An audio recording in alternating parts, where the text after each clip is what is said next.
ഹിസ്ബുള്ളയെ തകർത്ത പേജർ ആക്രമണവുമായി ബന്ധപ്പെട്ട് നമ്മൾ അധികം ചർച്ച ചെയ്തൊരു പേരായിരുന്നു ഈ റിൻസൺ ജോസ്, മലയാളി, നമ്മുടെ വയനാട് ഒണ്ടയങ്ങാടി സ്വദേശി. അതെ. പിന്നീട് അവരുടെ ആക്രമണമൊക്കെ നടക്കുന്നു, ബാക്കിയുള്ള കാര്യങ്ങളിലേക്ക് വഴിതിരിഞ്ഞു വന്നു. പക്ഷേ റിൻസൺ ജോസിനെ നമ്മൾ മറന്നു. ഇയാളിപ്പോൾ എവിടെയുണ്ടെന്ന് പോലും അറിയുന്നില്ലല്ലോ. എന്ത് റിൻസനെ മാത്രം ഓർക്കുന്ന മലയാളി ആയതുകൊണ്ടാണ്. അതെ, നമ്മുടെ ഒണ്ടയങ്ങാടിയിലെ തയ്യൽക്കാരായ ജോസേട്ടൻ്റെയും ഗ്രേസി ചേച്ചിയുടെയും മകൻ അല്ലേ? അതെ. 39 വയസ്സേ ഉള്ളൂ. പക്ഷെ ഞാൻ ഓർക്കുന്നത് ക്രിസ്റ്റീന ബാർസോണി ആർഡിക്കാനോ എന്ന് പറയുന്ന സുന്ദരിയെക്കുറിച്ച് വരികയാണ്. ക്രിസ്റ്റീന ബാർസോണി ആർക്കിഡിക്കാനോ അതാണ് ആ വാക്ക് പെട്ടെന്ന് വരുന്നത്. അവർക്ക് 49 വയസ്സേ ഉള്ളൂ. അവർ ഹംഗറിക്കാരിയാണ്. അവരെവിടെയാണെന്ന് എന്താ ചോദിക്കാത്തത്? മലയാളി ആയതുകൊണ്ടുള്ളൊരു രണ്ടിൻ്റെ ഉത്തരം പറയാം. നമ്മൾ നോക്കൂ, ഇപ്പോൾ ഇസ്രയേൽ നടത്തിക്കൊണ്ടിരിക്കുന്ന ഈ ഓപ്പറേഷൻ അവരുടെ രാജ്യത്തെ സംരക്ഷിക്കാൻ, അവരുടെ ജനങ്ങൾക്ക് സമാധാനമായി ജീവിക്കാനുള്ള സാഹചര്യം ഒരുക്കാൻ വേണ്ടിയുള്ള യുദ്ധമാണ്. തർക്കമില്ലല്ലോ. ഒരു രാജ്യമാണ് ഞങ്ങൾ രാജ്യം ഉണ്ടായതിൻ്റെ പിറ്റേ ദിവസം മുതൽ ആക്രമിക്കപ്പെടും. ഇനിയെങ്കിലും ഞങ്ങൾക്കൊന്ന് സ്വസ്ഥമായി ജീവിക്കണം, ഞങ്ങളുടെ ശത്രുക്കളെ മൂടോടെ പറിച്ച് കളഞ്ഞിട്ടെങ്കിൽ അങ്ങനെ എന്ന് നിശ്ചയിച്ചുറച്ച് ഇസ്രയേലികളുടെ പ്രിയപ്പെട്ട ബിബി നെതന്യാഹുവിൻ്റെ നേതൃത്വത്തിൽ നടക്കുന്ന വലിയ പോരാട്ടം. അതിൻ്റെ പേര് ഓപ്പറേഷൻ നോർത്തേൺ ആരോസ് എന്നാണ്. നമ്മുടെ മാധ്യമങ്ങളിലൊന്നും അത് എഴുതി കാണുന്നില്ല. പക്ഷേ ഇസ്രയേലി ഡിഫൻസ് ഫോഴ്സിൻ്റെ സൈറ്റുകളിൽ ഓപ്പറേഷൻ നോർത്തേൺ ആരോസ് തന്നെയാണ് പറയുന്നത്. ആ ആക്രമണം, അതായത് ശത്രുക്കൾക്ക് നേരെയുള്ള ആക്രമണം, അതായത് രോഗം വന്നിട്ട് ചികിത്സിക്കുന്നതിനേക്കാൾ നല്ലത് രോഗം വരാതെ നോക്കുന്നതാണ്, പ്രതിരോധ മരുന്നാണ്. അപ്പോൾ പ്രതിരോധത്തിന് വേണ്ടിയുള്ള ആക്രമണമാണ് ഇസ്രായേൽ നടത്തുന്നത്. ആ ആക്രമണം ഏതാണ്ട് സമ്പൂർണ്ണ വിജയത്തിലേക്ക് എത്തിക്കൊണ്ടിരിക്കുകയാണ്. ഹമാസിൻ്റെ പണി തീർന്നു. അവിടെ നിന്ന് സേനയെ വിളിച്ച് ലബനോൺ അതിർത്തിയിലേക്ക് വിട്ടുകൊണ്ടിരിക്കുകയാണ് ഇസ്രായേൽ. മാത്രമല്ല, ഈ നെതന്യാഹു ഐക്യരാഷ്ട്ര ജനറൽ കൗൺസിലിൽ 2 മാപ്പുകൾ എടുത്ത് കാണിച്ചു. ഒന്ന് ഇന്ത്യയുടെയും ഒന്ന് ഇറാൻ്റെ ആയിരുന്നു. എന്നിട്ട് പറഞ്ഞു, ഇന്ത്യ ലോകത്തിൻ്റെ അനുഗ്രഹവും ഇറാൻ ലോകത്തിൻ്റെ ശാപവുമാണെന്ന് പറഞ്ഞു. അക്കൂട്ടത്തിൽ ഇസ്രയേലിൻ്റെ മാപ്പുണ്ടായിരുന്നു. ഇസ്രയേലിൻ്റെ ആ മാപ്പിൽ വെസ്റ്റ് ബാങ്കും ഗസയും ഇസ്രയേലാണ്. ഇസ്രയേലിൻ്റെ ഭൂമിയായിട്ട് കാണിക്കുന്ന മാപ്പാണ് ഇസ്രയേൽ പുറത്തുവിട്ടിരിക്കുന്നത്. അതായത് ഇനിയിപ്പോൾ പലസ്തീൻ എന്നും പറഞ്ഞുള്ള ബഹളം വേണ്ട, ഞങ്ങൾ തീരുമാനിച്ചു, ഇനി ഞങ്ങളുടെ രാജ്യം എന്ന ഒരു തീരുമാനത്തിലേക്ക് നെതന്യാഹു ഇസ്രയേൽ നീങ്ങുന്നു എന്നതിൻ്റെ സൂചന ഐക്യരാഷ്ട്രസഭയിൽ കാണിച്ചു. വളരെ പ്രധാനപ്പെട്ടതാണ്. അപ്പോൾ ഇത്രയും വലിയ വിജയം ഉണ്ടാക്കിയെടുത്ത് ഹമാസിനെ തീർത്തു. അവിടെ അനക്കം പോലില്ല, വെടിയും പുകയും എല്ലാം അടങ്ങി. പക്ഷേ പിന്നെയുള്ള പ്രശ്നം, ഇറാൻ്റെ സഹായത്തോടെ ഈ ഹിസ്ബുള്ള പാർട്ടി ഓഫ് ഗോഡ്, ദൈവത്തിൻ്റെ പാർട്ടിക്കാർ നടത്തുന്ന ഈ റോക്കറ്റ് ആക്രമണങ്ങളായിരുന്നു. അതുകൊണ്ട് ഇസ്രയേലിൻ്റെ അതിർത്തിയിലുള്ള ആളുകളെയൊക്കെ ഒഴിപ്പിച്ച് മാറ്റേണ്ടിയൊക്കെ വന്നു. അവരെ കൊണ്ട് പുനരധിവസിപ്പിക്കുക എന്നുള്ളത് നെതന്യാഹുവിൻ്റെ പ്രസ്റ്റീജ് ഇഷ്യൂ, ഇസ്രയേലുകാരുടെ ആത്മാഭിമാനത്തിൻ്റെ പ്രശ്നമാണ്. അത് പൂർത്തീകരിക്കാൻ ഹിസ്ബുള്ളയെ തീർക്കണമായിരുന്നു. അതിനു വേണ്ടിയിട്ടുള്ള ഓപ്പറേഷനിൽ ഇതുവരെ ഹിസ്ബുള്ള ആയി ലബനനിൽ നടത്തുന്ന ഈ യുദ്ധത്തിൽ ഒരൊറ്റ ഇസ്രയേലി ഭടന് പോലും പരിക്കേറ്റതായി പോലും വാർത്തയില്ല. കാരണം അത്തരത്തിലുള്ളൊരു യുദ്ധതന്ത്രമാണ് അവിടെ നടക്കുന്നത്. ആ യുദ്ധതന്ത്രത്തിന് സഹായിച്ചാൽ തീർച്ചയായും നമ്മുടെ റിൻസൺ ജോസാണ്. ഇസ്രയേലിൻ്റെ യുദ്ധചരിത്രം എഴുതുമ്പോൾ ഈ പേജർ ആക്രമണം, വാക്കി ടോക്കികൾ, വയർലെസ്സുകൾ പൊട്ടിത്തെറിച്ചുള്ള ആക്രമണം, അത് തീവ്രവാദി സംഘത്തിലെ ഉത്തരവാദപ്പെട്ട പ്രമുഖരെ മാത്രം കൊല്ലാൻ വേണ്ടി, ജനങ്ങളെ പരമാവധി രക്ഷിച്ച് തീവ്രവാദികളെ മാത്രം കൊല്ലാൻ വേണ്ടി ആസൂത്രണം ചെയ്ത് നടത്തിയ ഒരു സൈനിക നടപടിയുടെ പ്രധാന സൂത്രധാരനായി അറിഞ്ഞോ അറിയാതെയോ ഒരു മലയാളി, നമ്മുടെ വയനാട്ടിലുള്ള റിൻസൺ ജോസ് എന്നുള്ള 39കാരൻ എന്ന് മാറിയെന്നത് നമുക്ക് അഭിമാനകരമാണ്. ലോക യുദ്ധ ചരിത്രത്തിൽ റിൻസൺ ജോസിൻ്റെ പേര് അടയാളപ്പെടുത്തും, ഒരു തർക്കമില്ല. അപ്പോൾ നമ്മൾ ആദ്യം കേട്ടു AR-924 എന്ന് പറയുന്ന പേജറാണ് പൊട്ടിത്തെറിച്ചത്. AR-9 എന്നുള്ള നമ്പർ കണ്ടപ്പോൾ തപ്പിപ്പിടിച്ച് ഗോൾഡ് അപ്പോളോ എന്നുള്ള കമ്പനിയിലേക്ക് പോകുന്നു. അവിടെ അത് തപ്പിച്ചെല്ലുമ്പോഴത്തേക്ക് നമ്മുടെ ക്രിസ്റ്റീന ബാർസോണിയുടെ കമ്പനിയിലേക്ക് എത്തുന്നു. അവിടെ നോക്കുമ്പോഴത്തേക്ക് അവർ പറയുന്നു, നമുക്ക് ഈ പരിപാടിയൊന്നുമില്ല, നമ്മളത് വേറൊരു കമ്പനിക്ക് കൊടുത്തു. ആ കമ്പനി നോട്ട എന്ന് പറയുന്ന കമ്പനിയാണെന്ന് പറയുന്നു. നോട്ട ഗ്ലോബൽ എന്ന് പറയുന്ന കമ്പനിയാണ്. അത് ബൾഗേറിയ ബന്ധമുള്ള സോഫിയ സിറ്റിയിലെ കമ്പനിയാണെന്ന് കണ്ടെത്തുന്നു. അതിൻ്റെ ഉടമസ്ഥനായിട്ട് കണ്ടെത്തുന്നതാണ് നമ്മുടെ റിൻസൺ ജോസിനെ. അപ്പോൾ അത് ഒരുപക്ഷെ നമ്മളാണ് ആദ്യം റിൻസനാണ് ഇതിൻ്റെ പിന്നിൽ, റിൻസനാണ് ഈ കമ്പനിയുടെ പ്രതിനിധി എന്ന് ആദ്യം റിപ്പോർട്ട് ചെയ്തത് നമ്മളാണ്. അതവിടെ നിൽക്കട്ടെ. അപ്പോൾ അത് ഇപ്പം കിട്ടുന്ന വിവരം അനുസരിച്ച് റിൻസൺ അവിടെ DN മീഡിയ ഗ്രൂപ്പ് എന്ന് പറഞ്ഞ ഒരു സ്ഥാപനത്തിലെ ജോലിക്കാരനാണ്. അതിൻ്റെ സെയിൽസ് ഡിപ്പോയിലാണ് അദ്ദേഹം വർക്ക് ചെയ്യുന്നത്. അപ്പോൾ ഇതിന് ശേഷം എല്ലാവരും മറന്നു റിൻസനെ. നമ്മളൊന്ന് പിന്നാലെ പോയി. പിന്നാലെ റിൻസൺ ഇപ്പോൾ എവിടെ എന്ന് അന്വേഷിച്ച് നമ്മൾ പോയി. ആദ്യം നമ്മളൊരു സംശയം പറഞ്ഞിരുന്നു, അദ്ദേഹം അമേരിക്കയ്ക്ക് പോകാൻ സാധ്യതയുണ്ട് എന്നൊരു സംശയം നമ്മൾ പറഞ്ഞു. അന്ന് തന്നെ നമ്മളൊരു വീഡിയോ ചെയ്തിരുന്നു, രാമേന്ദ്ര സാറുമായിട്ടൊരു വീഡിയോ. പിന്നീട് നമ്മൾ ഇന്നലെയൊക്കെ അന്വേഷിക്കുമ്പോൾ റിൻസൻ്റെ കാര്യത്തിൽ റിൻസൺ ഇപ്പോൾ ഇന്ത്യൻ പൗരനല്ല, നോർവീജിയൻ പൗരനാണ്, നോർവേക്കാരനാണ്. നോർവേ സിറ്റിസണായിട്ട് അവിടുത്തെ നോർവേ പാസ്പോർട്ടൊക്കെ ഉള്ളത്. ഇന്ത്യയിലേക്ക് പുള്ളി വരുന്നത് ഇന്ത്യക്കാരനല്ല, ഇന്ത്യൻ വംശജൻ എന്ന പേരിലാണ് ഇപ്പോൾ വരുന്നത്. അപ്പോൾ അന്വേഷിച്ചപ്പോൾ ഇദ്ദേഹം ജോലി ചെയ്യുന്ന DN മീഡിയ ഗ്രൂപ്പ് പറയുന്നത് 17-ാം തീയതി വരെ റിൻസിനെ കുറിച്ച് വിവരം ഉണ്ടായിരുന്നു. ഈ മാസം 17-ാം തീയതി വരെ, സെപ്റ്റംബർ 17 വരെ. 17-ാം തീയതി ഞങ്ങളുടെ ഒരു മീറ്റിങ്ങിനായി റിൻസൺ ബോസ്റ്റണിലേക്ക് പോയി. പിന്നെ വിവരമില്ല. ബോസ്റ്റണിലേക്ക് പോയി. എന്ത് മീറ്റിങ്ങിനാണ് പോയതെന്ന് പറയുന്നില്ല. എന്നിട്ട് ഈ കമ്പനി എന്ത് ചെയ്തു, റിൻസനെ കുറിച്ച് ഞങ്ങൾക്ക് വിവരമൊന്നുമില്ല എന്ന് പറഞ്ഞ് നോർവേ പോലീസിനൊരു പരാതി കൊടുത്തിട്ടുണ്ട്. റിൻസനെ കാണാം. റിൻസനെ ഒരു മാൻ മിസ്സിങ്. ക്രിമിനൽ കേസൊന്നുമല്ല, റിൻസൺ പ്രതിയൊന്നുമല്ല. പണ്ട് നമ്മുടെ ചാനലുകളൊക്കെ പറഞ്ഞു റിൻസൺ ഇങ്ങനെ ചെയ്യുമെന്ന് തോന്നിയിട്ടില്ല, അത് ഉറുമ്പിനെ പോലും ദ്രോഹിക്കാത്ത ആളാണ്, റിൻസൺ പാവമായ റിൻസൺ ഇത്രയും ആളുകളോട് ദ്രോഹം, എന്ത് ദ്രോഹം ചെയ്ത്?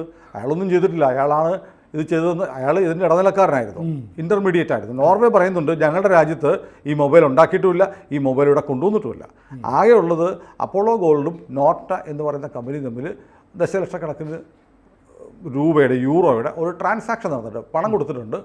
എവിടെ നിന്നാണ് ഈ പേജറുകൾ വന്നതെന്ന് ഇതുവരെ കണ്ടെത്തിയിട്ടില്ല.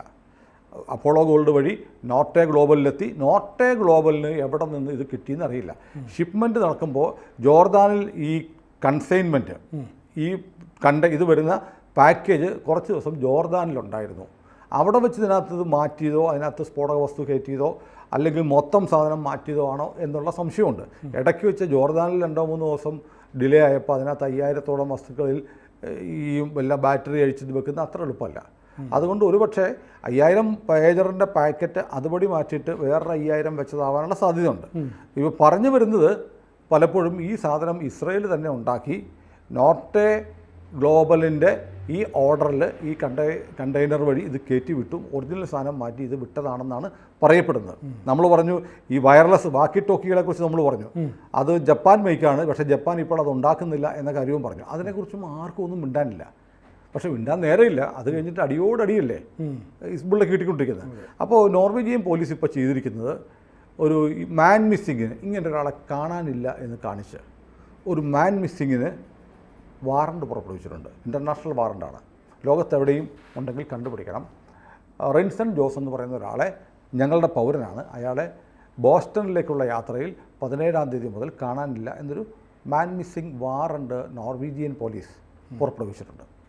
അതാണ് ഏറ്റവും പുതിയ വിവരം.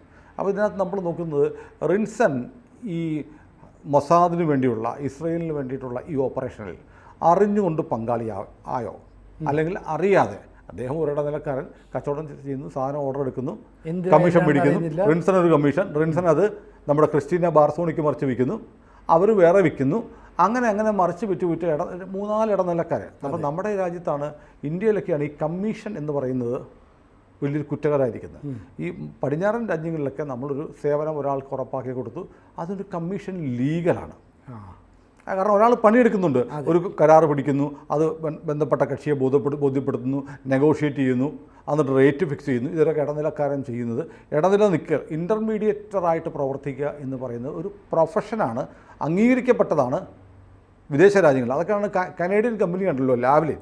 ഇപ്പോൾ ലാവ്ലിൻ ഇടപാടിൽ പിണറായി വിജയൻ 100 കോടി രൂപ കൈപ്പറ്റി, എന്നിട്ട് മലബാർ ക്യാൻസർ സെൻ്ററിന് പണം കെട്ടിടം ഉണ്ടാക്കാമെന്നൊക്കെ പറഞ്ഞ ഒരു അഴിമതി കേസുണ്ടല്ലോ, ലാവ്ലിൻ കേസ്. അതിങ്ങനെ സുപ്രീം കോടതി പെട്ട് കിടക്കുകയാണ്. അതിനകത്ത് ഇപ്പം നമ്മൾ പറയുകയാണ്, അതിനകത്ത് 100 കോടിയുടെ അഴിമതി, 100 കോടിയുടെ കമ്മീഷൻ വാങ്ങിച്ചു എന്നൊക്കെ നമ്മൾ പറയുമ്പോൾ കാനഡക്കാരൻ സാഹിബിന് ശരിയാ, അവരാരും എന്ത് 100 കോടിയുടെ കമ്മീഷൻ മേടിച്ചെങ്കിൽ എന്താ കുഴപ്പമെന്ന് ചോദിക്കും. അവരുടെ നാട്ടിൽ അത് ലീഗലാണ്. കാരണം 2 പേര്, ഇപ്പോൾ എൻ്റെ കയ്യിൽ ഒരു പ്രോഡക്റ്റ് ഉണ്ട്, ആ പ്രോഡക്റ്റ് ഞാൻ സിനുവിന് വിൽക്കണം. അപ്പോൾ വിൽക്കാൻ വേണ്ടിയിട്ട് എനിക്ക് നേരിട്ട് സിനുവായിട്ട് ബന്ധമില്ല. അപ്പോൾ നമ്മുടെ പ്രശാന്ത് വന്നിട്ട് പറയുന്നു, അങ്ങനെ സുനിലിൻ്റെ കയ്യിൽ ഒരു സാധനമുണ്ട്, അത് ഇന്ന ക്വാളിറ്റി ഉള്ളതാണ്, അത് ഇന്നതാണ് വില, സിനു അത് വാങ്ങുന്നു, ഞാനതിപ്പോൾ മാർക്കറ്റിൽ $100 ഉണ്ട്, ഞാനൊരു $92 വാങ്ങിച്ചു തരാം എന്ന് പറയുന്നു. ഓക്കെ, സിനു $100 സാധനം $92 കിട്ടും. സിനു അപ്പോൾ ചോദിക്കും, ഒരു 90 കിട്ടുമോ? ഒരു 91 തരാം എന്ന് പറയുന്നു. എന്നിട്ട് പറയും, ഞാൻ സിനുവിനോട് ഈ പ്രശാന്ത് പറയും, ഞാൻ ആ $100 സാധനം ഒന്നിന് എത്ര $8 $9 കുറച്ച് വന്നു, അതുകൊണ്ട് $1 എനിക്ക് കമ്മീഷൻ നിന്നേക്ക് 5000 പീസുണ്ട്. അതെ. അത് കഴിഞ്ഞിട്ട് എൻ്റെ അടുത്ത് വന്ന് പറയുന്നു, അതെ നിങ്ങളുടെ സാധനം $100 MRP ഉണ്ട്, അതിൽ $80 പോകത്തുള്ളൂ, ഞാനൊരു 91 പിടിച്ചിട്ടുണ്ട്, അതുകൊണ്ടൊരു $2 എനിക്ക് തന്നേക്ക്. അങ്ങനെ എൻ്റെ അടുത്ത് $2, നിങ്ങളുടെ ഇത് $1, അങ്ങനെ $3 ഇടനില നിന്നാ പ്രശാന്തിന് കിട്ടുന്നു. പക്ഷേ പ്രശാന്തിന് ചുമ്മാ കിട്ടുന്നതാണ്. പ്രശാന്ത് പണിയെടുത്തു, എന്നെ ബോധിപ്പിച്ചു, നിങ്ങളുടെ അടുത്ത് വന്നു, കുറച്ച് പണിയെടുക്കുന്നുണ്ട്. അങ്ങനെ കിട്ടുന്ന പണം നിയമപരമായ പണമാണ്. കാരണം മറ്റൊരാൾ ഒരു ബ്രോക്കർ അല്ലെങ്കിൽ ഇടനിലക്കാരൻ പണിയെടുത്ത് കിട്ടുന്ന പണമാണ്. അങ്ങനെ ആരെങ്കിലും പണിയെടുത്ത് കിട്ടുന്ന പണം കുഴപ്പമാണ് എന്ന് ലോകത്തൊരിടത്തും ഇന്ത്യയിൽ മാത്രമേ പറയുന്നുള്ളൂ. കമ്മീഷൻ, നമ്മളൊരു വാടകയ്ക്കൊരു വീടെടുത്താൽ പോലും ഇല്ലേ, വാടകക്കാരൻ്റെ നിന്നും ഉടമസ്ഥൻ്റെ നിന്നും കമ്മീഷൻ കിട്ടും. അത് ഒരു ലീഗൽ ലോകത്തെമ്പാടും നടക്കുന്ന ഒരു കാര്യമാണ്. കിക്ക് ബാക്സ് എന്ന് പറയുന്ന സാധനം അത്ര വലിയ കുറ്റമായിട്ട് ആരും കണക്കാക്കത്തില്ല. അതിൽ അഭിപ്രായ വ്യത്യാസമുള്ളവരുണ്ടാവാം, അതുകൊണ്ട് അത് തർക്ക വിഷയമല്ല, നമ്മുടെ വിഷയമല്ല. അങ്ങനെ ഒരു കിക്ക് ബാക്കാണ് അല്ലെങ്കിൽ ഒരു കമ്മീഷനാണ് റിൻസൺ ജോസ് വാങ്ങിച്ചതെങ്കിൽ എങ്ങനെ തെറ്റ് പറയാൻ പറ്റും? അത് അയാളുടെ പ്രൊഫഷനാണ്. അയാൾക്കറിയില്ല ഇത് പൊട്ടുന്നതാണോ പൊട്ടാത്തതാണോ വർക്ക് ചെയ്യുന്നതാണോ ഒന്നും അയാൾക്കറിയില്ല. ആർക്ക് കൊടുക്കാനാണെന്ന് അയാൾക്കറിയുന്നില്ല. ഒരു പക്ഷേ അങ്ങനെ വരാം. അതല്ല എന്നുണ്ടെങ്കിൽ റിൻസനെ അല്ലെങ്കിൽ ക്രിസ്റ്റീന ബാർസോണിയെ ഇവർ മൊസാദ് പർച്ചേസ് ചെയ്തായിരിക്കാം. ഇനി അതിനകത്തുണ്ട് ക്രിസ്റ്റീന ബാർസോണിയെ ചിലപ്പോൾ മൊസാദ് പർച്ചേസ് ചെയ്തോ അല്ലെങ്കിൽ മൊസാദിൻ്റെ ഏജൻറ്റോ ആവട്ടെ, റിൻസൺ ആവണമെന്നില്ല.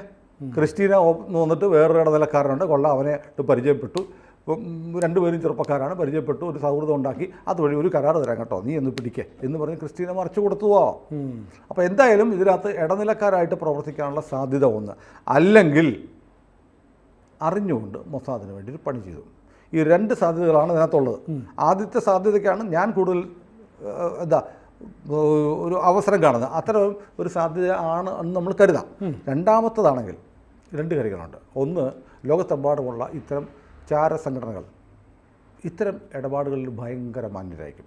അവരെ പ്രത്യേകിച്ച് ഇസ്രയേലിനെ പോലുള്ള രാജ്യങ്ങൾ അവർക്ക് വളരെ വൈറ്റലായിട്ടുള്ളൊരു ഒരു വിവരം കൊടുക്കുകയും അവരെ ഒരു നിർണായക പ്രതിസന്ധി ഘട്ടത്തിൽ സഹായിക്കുകയും ചെയ്താൽ അവർ നമുക്ക് വേണ്ടി എന്തും ചെയ്യും.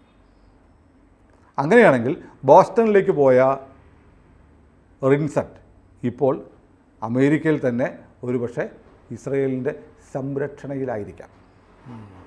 അദ്ദേഹത്തെ അവിടെ വിദേശ പൗരനാണ്. അവർ അമേരിക്കയിലോ ഇസ്രയേലിലോ നല്ല നിലയിൽ അവരെ വാക്ക് പറഞ്ഞാൽ വാക്ക് പാലിക്കുന്ന ശീലം ലോകത്തിലെ എല്ലാ മാന്യമായ ചാരസംഘടനകൾക്കും ഉണ്ട്.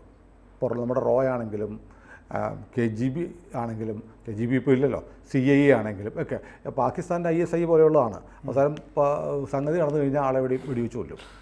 കാരണം അവരുടെ കുറുക്കം കാശില്ല, പറഞ്ഞ വാക്ക് പാലിക്കണ്ടേ. അങ്ങനെ അല്ല, കാശില്ലായിരിക്കുന്നില്ല, അതിന് വേണ്ടിയിട്ടുള്ള വേറെ ഫണ്ടൊക്കെ ഉണ്ട്, അത് തമാശയായിട്ട് എടുത്താൽ മതി. പക്ഷേ അവരൊക്കെ ഇത്തരം മാന്യമായി ആളുകൾക്ക് ഡീല് ചെയ്യാൻ പറ്റാത്ത സംഘടനകളുണ്ട്. അത് ISI ഒക്കെ അങ്ങനെയാണ്, റിലയബിൾ അല്ല, ട്രസ്റ്റ് വർത്തിയല്ല. പക്ഷേ മൊസാദിനെ പോലെയുള്ളതൊക്കെ വളരെ ട്രസ്റ്റ് വർത്തിയാണ്. അറിഞ്ഞുകൊണ്ട് മൊസാദിനെ റിൻസൺ സഹായിച്ചതാണെങ്കിൽ റിൻസൺ ഇപ്പോൾ വളരെ സുരക്ഷിതരാണ്.